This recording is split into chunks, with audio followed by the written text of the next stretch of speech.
Welcome back to the channel, Legends. Today, we are diving into episode 3 of The Greatest Estate Developer, whether you are a returning listener or just joining our construction-obsessed journey. Let's get started. We open on the Frontera estate, a place that looks fancy but is actually drowning in a massive mountain of debt. Our hero, Suho, has woken up as the world's most hated noble, Lloyd, and he is panicking. Dinner is served, but the atmosphere is thicker than the gravy. Lloyd sits at one end of a ridiculously long table, facing off against his father. The distance between them perfectly captures their awkward, strained, and totally broken relationship. Lloyd sneaks a nervous glance toward his old man. He is sweating bullets because, in the original novel, this guy was a total pushover. Now, Lloyd has to act natural while hiding his secret plan to save the family business. His father cuts into his sausage with terrifying precision. Lloyd's inner monologue is screaming. He has managed to avoid the old man until now, but if his father stops his construction projects, his dreams of early retirement are totally over. "So, let's hear it," his father says, breaking the silence. Lloyd freezes mid-bite, a piece of sausage hovering right in front of his face. The pressure is on, and he needs a convincing lie, and he needs it fast. The old man looks Lloyd dead in the eye, asking what kind of trouble he is causing this time. He expects the usual drunken antics, not realizing his son has been replaced by a civil engineering genius with a plan. Putting on his best rude, Lloyd voice, he keeps it short. He explains that he built an Andal room for the local pub owner. He is trying to sound like a brat, even though he's actually being helpful. His father is skeptical, noting that other townspeople are already placing orders for more construction. Lloyd just keeps munching away, acting like he knows everything already. His nonchalant attitude is making the tension in the room even higher. Things get serious as his father warns him that the people of this land must be looked after. He won't tolerate Lloyd lying to them or playing tricks. It's a rare moment of genuine, stern, parental authority and duty. Lloyd just smiles and keeps eating, thinking about how everyone always expects the absolute worst from him. He wasn't planning on tricking anyone today, mostly because honest work is actually the fastest way to get his hands on money. Lloyd is done with the awkward small talk and tries to make a quick getaway. His inner voice is screaming for him to run as far away as possible before his father can ask any more annoying, sensible questions. But his father isn't finished, asking if all this sudden hard work is because of the family's mountain of debt. He knows Lloyd has eyes and ears, and surely he's noticed that they are basically bankrupt right now. In a rare moment of fatherly concern, the old man tells Lloyd not to worry. He claims he can get them out of this mess soon and warns his son not to get too involved in the business. Lloyd stops in his tracks, a heavy silence falling over him. He's heard those exact words before in his previous life. It's a classic line that usually means things are actually much worse than they appear to be. A flashback reveals Suho's original father telling him the same thing back in Korea. "Just keep your head down and study hard," he said, flashing a smile that was clearly hiding a world of financial pain and suffering. Back then, Suho actually believed him, thinking everything would be okay. Now, with the wisdom of a man who's been through the ringer, Lloyd realizes his father was a big fat liar. It was definitely not okay. Lloyd refuses to be miserable again because of stupid money. As he walks away, he tells his new father not to give up, because he certainly won't. He is taking matters into his own greedy, capable hands. As Lloyd leaves, the spirit of his former self, Suho, lingers behind him. He deeply wishes he had said those encouraging words to his original father years ago. This time, he won't let his family fall apart. Transitioning back to business mode, Lloyd starts crunching the numbers. He's already got 32 orders for one style and 57 for another. He has even collected half the construction money up front. Talk about a profitable start. While lost in his financial daydreams, Lloyd is suddenly interrupted by two mysterious figures blocking his path. Just when things were looking up, it seems like some new trouble is stepping out of the shadows to meet him. While lost in his financial daydreams, Lloyd is suddenly interrupted by two mysterious figures blocking his path. Just when things were looking up, it seems like some new trouble is stepping out of the shadows to meet him. Lloyd watches them walk right past him without a single word. He is the son of the Lord, yet these guys don't even stop to offer a basic greeting. Their lack of respect is a total insult. Lloyd pauses, a realization dawning on him. He recognizes these two from the original novel. They aren't just random thugs, they are the vultures who circle right before a family finally loses everything. It is time to intervene. The heavy wooden doors to the study stand between Lloyd and the unfolding drama. Inside, his father is being cornered, and Lloyd is just waiting for the exact right moment to make his grand, obnoxious entrance. Inside, the mood is grim. Shiloh is yelling at the Baron, demanding to know how much longer he plans to put them off. Apparently, 5 whole days have passed since the agreed-upon deadline. The clock is ticking. Shiloh threatens that if the Baron keeps dragging his feet, they will have no choice but to take action. Lloyd's father looks defeated and silent, his hands clasped tightly as he endures the verbal assault. Shiloh mocks the Baron's silence, suggesting he sell off the house's decor for quick cash. Meanwhile, Lloyd is peeking through the door, watching the lone shark's temper flare with a very strange, very suspicious look on his face. Instead of being worried, Lloyd is actually smiling. Perfect timing, he thinks. Most people would be terrified of loan sharks, but to Lloyd, these guys represent a golden opportunity to test his new Isekai abilities. A terrifyingly wide grin spreads across Lloyd's face. He is not just happy, he is predatory. These debt collectors have arrived exactly when he needed them, and he is ready to play a very dangerous game. Later, Lloyd checks his stats and sees he has gained 36 RP by raising Javier's approval rating. Now, he just needs to figure out how to spend these points to ensure his family's survival and his own wealth. Suddenly, the system interface chimes in with a ding. It informs Lloyd that he can invest his hard-earned RP into gaining powerful new abilities. For once, this pop-up punk of a system is actually being helpful and explaining things. The system starts loading, its blue icon spinning as it processes the request. Lloyd watches with bated breath, eager to see what kind of game-changing skills are about to be added to his growing arsenal of Isekai tricks. The system starts loading, its blue icon spinning as it processes the request. Lloyd watches with bated breath, eager to see what kind of game-changing skills are about to be added to his growing arsenal of Isekai tricks. The system begins detecting Lloyd's latent knowledge. Screens flash with specialized fields: soil mechanics, hydraulics, and structural mechanics. It turns out Suho's engineering degree is much more valuable in this world than he ever could have imagined. More advanced skills pop up, including water supply and sewage theory, steel structure design, and advanced design programming. Lloyd's mind is being flooded with complex data, bridging the gap between modern science and this medieval fantasy setting. The system seems impressed, noting that Lloyd knows more than he looks. Lloyd snaps back, shouting that he had a scholarship for crying out loud. Don't underestimate the power of a desperate, sleep-deprived engineering student from Korea. Based on his existing knowledge, 2 specific skills become available: basic surveying for 15 RP and basic design for 20 RP. These are the fundamental tools he needs to start his grand construction empire and save his family. Lloyd stares at the floating blue screen, trying to weigh his options. He can't tell exactly what these skills will do just by looking at the titles, but he knows he needs to make a move before time runs out. "Well, I have enough RP, let's just click and see," Lloyd exclaims, slamming his fingers onto the holographic buttons. He is gambling his points on a brighter, wealthier future, hoping these skills are as powerful as they sound. A blinding green flash fills the room as the skill, basic surveying, is successfully unlocked.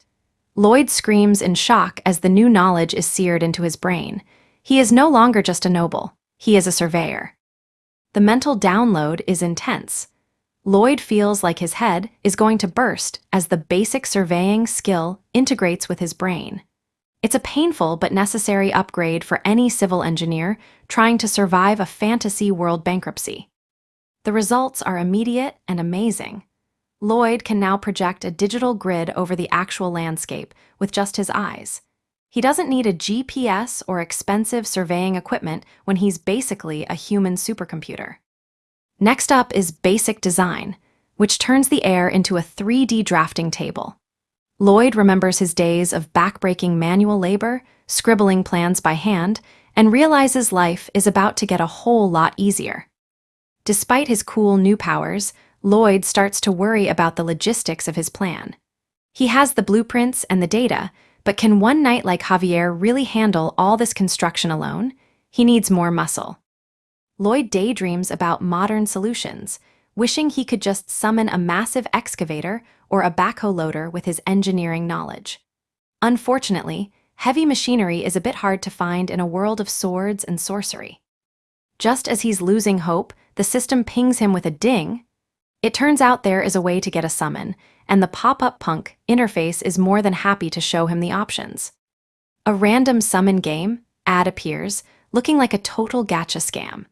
It promises unique personalities and a wide range of skills for anyone willing to spend their hard-earned RP on a loyal summon partner. Lloyd looks at the screen with extreme suspicion.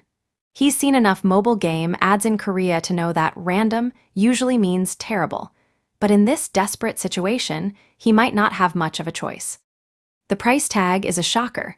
One turn costs a whopping 50 RP. After buying his other skills, Lloyd is left with exactly 1 RP. He's officially broke in 2 different worlds now. Talk about bad luck. Even with no points, Lloyd can't help but imagine the possibilities.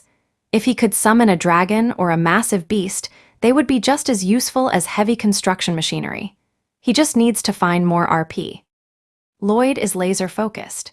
He knows he needs more RP to unlock the big guns, and that means he has to do something truly impressive. It is time to step into the fray and deal with those vultures. Inside the study, things take a dark turn.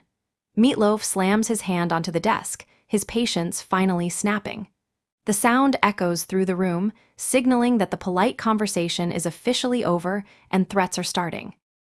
Meatloaf leans in with a sickening smirk, offering a suggestion since the Baron is out of cash. The Baron can only sit there, sweating and cornered, as the moneylender prepares to drop a truly disgusting proposal. The villain reveals his true colors, suggesting the Baron sell the Baroness and her ladies to a nice place for a hefty sum. It is a vile, heartless plan that proves these men have absolutely no soul. The Baron is horrified, gasping at the sheer audacity and cruelty of the suggestion. His eyes go wide with shock and rage. No father or husband should ever have to hear such a monstrous thing being said. Suddenly, Lloyd appears out of nowhere, leaning casually over Meatloaf's shoulder. He asks if being a lender means you have to lack manners. The surprise on the loan shark's face is absolutely priceless. Talk about a jump scare. Meatloaf practically jumps out of his skin, spinning around to see who dared to touch him. Lloyd just stands there with a sack over his shoulder, looking completely bored by the whole dramatic situation. He's totally in control.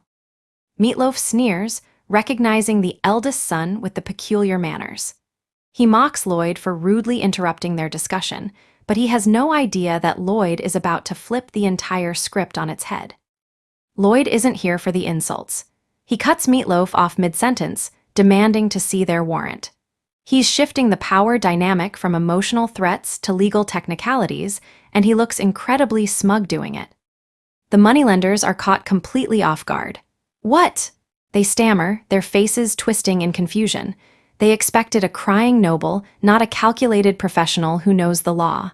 The real game is just beginning. Lloyd begins reciting the Royal Family and Nobility Act. All nobles have the right to protect their interests as vassals of the king. He is using his modern law knowledge to trap these thugs in a legal corner. He drops the hammer. Entering a noble residence without a warrant is considered trespassing. Lloyd's eyes are cold and sharp as he explains this key section. The tables have officially turned on the arrogant moneylenders. Meatloaf and Shiloh are in a complete state of panic. They have never even heard of such a law. Their faces are twisted in shock as they realize their typical intimidation tactics are failing against this new, genius Lloyd. "Oh, you didn't know? Then let's go find out together," Lloyd says with a mocking, casual tone. He is clearly enjoying the fact that these vultures are now the ones sweating under the pressure of his legal trap. Lloyd bellows for Javier. The knight has been waiting in the wings, and his presence is the final piece of the puzzle. It's time to move from legal threats to some very real physical consequences. "Yes, Master Lloyd," Javier responds, his steady footsteps echoing through the hallway. Even just his voice is enough to send a chill down the spine of anyone foolish enough to threaten the Frontera family today. Javier enters the room looking as cool and deadly as ever. His hand rests on the hilt of his sword, and his expression is one of pure, icy boredom. He is ready to carry out whatever insane order Lloyd gives. With a truly terrifying grin, Lloyd gives the order. "Cut off this trespasser's arm." He is pushing the rude noble act to the absolute limit to scare these criminals out of their wits and out of his house. The lone sharks scream in terror as Javier steps forward. They threaten to sue, but they are clearly running for their lives. Lloyd's plan worked perfectly. He has protected his family and established himself as the new boss. Lloyd watches them flee with a satisfied smirk. He has successfully handled the first of many threats. This is just the beginning of his journey to build the greatest estate this world has ever seen. Javier pulls his sword with lethal grace, reminding everyone that while Lloyd might be a joke, his bodyguard is definitely not. The cold steel shimmers, signaling that the time for polite negotiation is over. Let the games begin. Look at those faces. The opposition is absolutely losing it. They expected a spoiled noble they could bully, not a cold-eyed knight and a debt-defying madman. The sweat is real, and the panic is even better. Stay mad, fellas. As the thugs scurry away like frightened rats, they throw out the classic villain lines about regret. Lloyd just stands there, completely unfazed. He's got bigger problems than low-level goons, like the massive hole in his family's bank account. The heavy door slams shut, punctuating the exit of the debt collectors. It's a moment of brief silence in the estate, but the tension in the room is still thick enough to cut with Javier's very sharp, very intimidating sword. Lloyd lets out a smug tisk, looking entirely too pleased with himself. He's leaning into his role as the trash of the family, while secretly plotting a financial comeback that would make a Wall Street shark weep with pure joy. The Baron watches his son and the knight, completely bewildered by the sudden shift in power. He barely recognizes this version of Lloyd. Is it a miracle, or has his son finally just snapped under the pressure of bankruptcy? The Baron slams his hands on the desk, demanding to know what Lloyd just did. He's terrified that chasing off the creditors only bought them a faster ticket to the executioner's block. They need money, and they need it yesterday. Clank, Lloyd drops a massive, heavy sack right onto the table. The sound of shifting coins is the sweetest music in this fantasy world. It's the ultimate shut up and watch me work move, and it's working perfectly so far. With a surprisingly gentle smile, Lloyd explains that this stash should cover the month's interest. He's playing the long game, collecting payments and managing orders like a true civil engineer. Who knew being a protagonist required so much accounting? The Baron's eyes nearly pop out of his head. He immediately suspects his son of extortion and common thievery.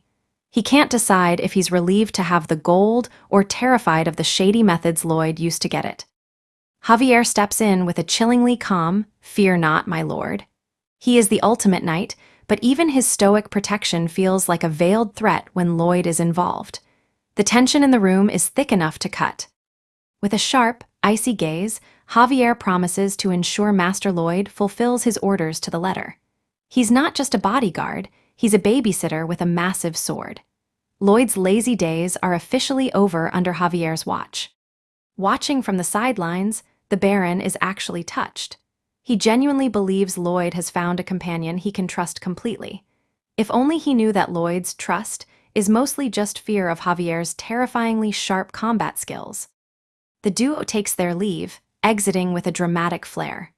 Lloyd looks like a man walking toward his doom, while Javier remains perfectly composed.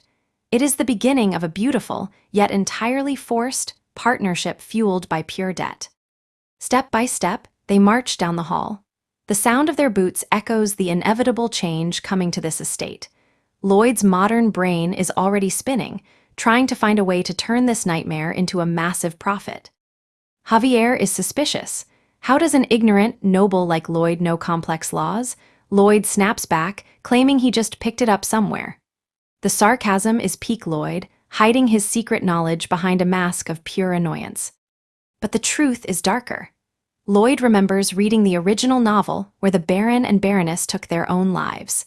In that timeline, Javier stood alone in the rain at their graves, a broken hero lost in a tragedy. The original story was brutal. Vile loan sharks actually came to dig up the bodies of the nobility to sell them off. It was a moment of pure despair that transformed Javier into the cold, ruthless man from the book. In the novel's past, Javier cited the Royal Family and Nobility Act, Article 3, Clause 6. It gave him the legal right to protect the king's vassals. That cold, legalistic fury was the last thing those grave robbers ever heard. Then it was off with their heads. With one brilliant, glowing swing, Javier ended the villains. Lloyd knows this history and is determined to use his knowledge of the plot to make sure nobody ends up dead or bankrupt. In the original story, Javier's ruthless justice was legally sound, and he was found not guilty. Lloyd realizes that knowing the future is a massive cheat code. He isn't just surviving, he is playing this entire world like a pro gamer. Lloyd smirks, his greedy little heart fluttering with anticipation. He knows exactly how these Isekai rules work. He is waiting for that sweet, sweet mechanical sound that signals he's done something right. Any second now, the magic happens. Ding dong, the notifications flood in. Baron Frontera's approval rating just jumped by 6 points, and Lloyd earned a massive 60 RP for improving his relationship with a key character. His current RP is sitting pretty at 61. Just as planned, Lloyd's face contorts into a hilariously villainous grin. He's ready to spend those points and summon something big. The estate might be in debt, but Lloyd's schemes are just getting started. Watch out, fantasy world. Thank you for watching the Shadow Arc Studio. If you enjoyed this episode 3, please like, subscribe, and hit the bell. That wraps up the chaotic highlights of episode 3. Lloyd is officially gaming the system, and Javier has no idea what's coming next. Will Lloyd's greed save the estate or just cause more headaches? Don't forget to, once again, like if you enjoyed Lloyd's legendary faces. Subscribe to the Shadow Arc Studio for more epic recaps. Comment below, what would you summon first with 60 RP?